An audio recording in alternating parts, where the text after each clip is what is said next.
Good afternoon my dear students. मैं आपका SST अध्यापक शुभम तिवारी, माया ज्ञानोदय संस्कार अकादमी बिरधा ललितपुर से आप सभी कक्षा 8 के विद्यार्थियों का आज इस कक्षा में बहुत बहुत स्वागत करता हूं। विद्यार्थियों, पाठ 10 भारत छोड़ो आंदोलन। अंग्रेजों को भारत छोड़ने पर विवश करने के लिए अंग्रेजों के विरुद्ध, अंग्रेजों के कानूनों के विरुद्ध लोगों के द्वारा द्वितीय विश्व युद्ध के बाद सन 1940 ईस्वी में एक व्यक्तिगत सत्याग्रह आंदोलन की मुहिम हमारे भारतीय क्रांतिकारियों के द्वारा, नेताओं के द्वारा प्रारंभ की गई। सत्याग्रह का अर्थ है सत्य के लिए आग्रह करना। तो इस प्रकार के आंदोलन की जो भूमिका बनाई गई, उसमें सबसे पहले सत्याग्रह करने वाले जो व्यक्ति थे वो थे आचार्य विनोबा भावे।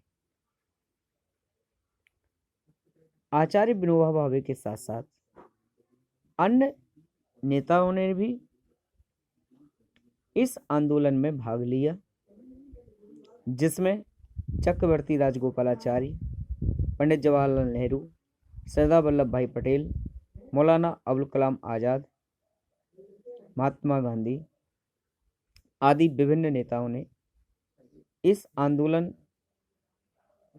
में भाग लिया। और इस आंदोलन का जो मुख्य उद्देश्य था कि अंग्रेजों की किसी भी कार्य में किसी भी प्रकार से मदद ना करना। इस उद्देश्य को इन सभी लोगों ने भारत के कोने कोने में भारतीय लोगों तक पहुंचाने का कार्य किया। और इस संदेश से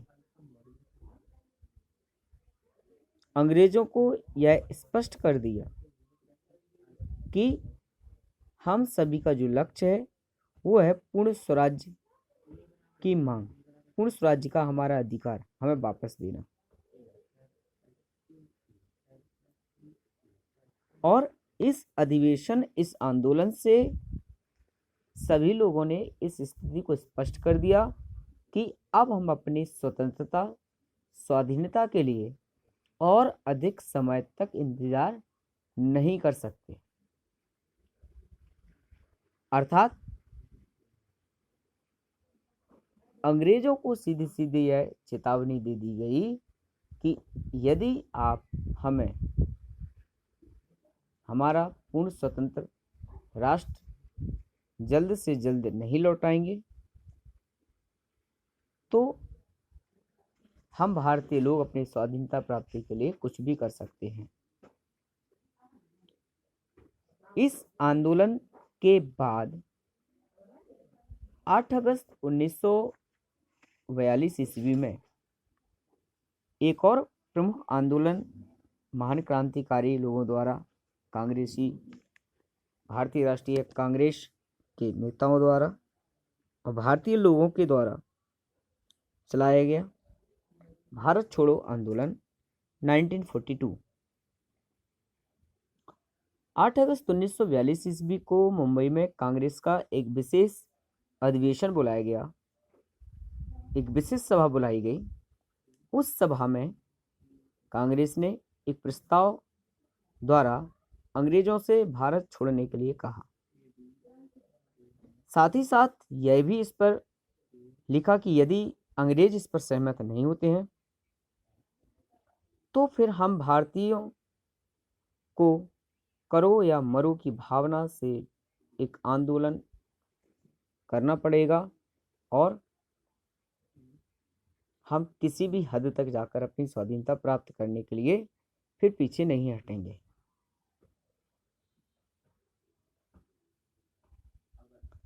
जब ब्रिटिश सरकार के पास इस प्रकार का प्रस्ताव पत्र पहुंचाया गया, तब ब्रिटिश सरकार ने इसके विरोध में उसी रात्रि को महात्मा गांधी सहित कांग्रेस के जो बड़े बड़े लोग नेता थे उनको गिरफ्तार कर लिया। जब सभी बड़े नेताओं को गिरफ्तार कर लिया गया तो 9 अगस्त की प्रातः से ही संपूर्ण देश में आंदोलन शुरू हो गया। बड़े बड़े जुलूस निकाले गए, हड़तालें हुई। सरकार ने प्रेस पर नियंत्रण कर लिया और बहुत से अखबारों को जब्त कर दिया।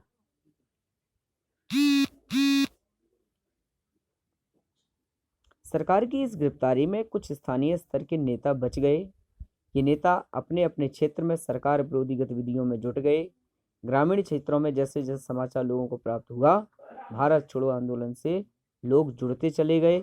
महिलाओं ने भी इस आंदोलन में पुरुषों के साथ कंधे से कंधा मिलाकर भाग लिया। तो जैसे जैसे ये खबर पूरे भारत में फैलती गई, जैसे जैसे खबर जिस जिस जगह पर फैलती गई, इस आंदोलन की हवा, इस आंदोलन की लहर उस क्षेत्र में, वहाँ के लोगों में व्याप्त हो गई और बच्चा बच्चा घर से भारतीय स्वतंत्रता स्वाधीनता के लिए निकल पड़ा, जुलूसों में और आंदोलनों में सहयोग करने के लिए।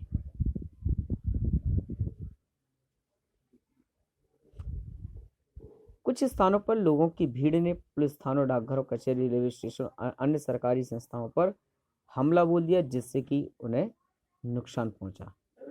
सार्वजनिक भवनों पर तिरंगा झंडा फहराया गया। हजारों सत्याग्रहियों ने गिरफ्तारियां दी।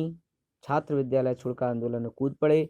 जगह जगह विद्यार्थियों ने जुलूस निकाले तथा देश प्रेम से संबंधित पर्चे लिखने तथा बांटने लग गए। विद्यार्थियों, ये सत्याग्रह आंदोलन, भारत छोड़ो आंदोलन धीरे धीरे संपूर्ण भारत देश में फैल गया। लोग इसमें बढ़ चढ़ करके हिस्सा लेने लगे। अपने काम धंधे सब कुछ छोड़ करके लोगों ने इस आंदोलन को सफल बनाने के लिए इसमें सहयोग किया और केवल भारत में ही नहीं अपितु अन्य देशों में भी जहां जहां भी भारतीय लोग थे,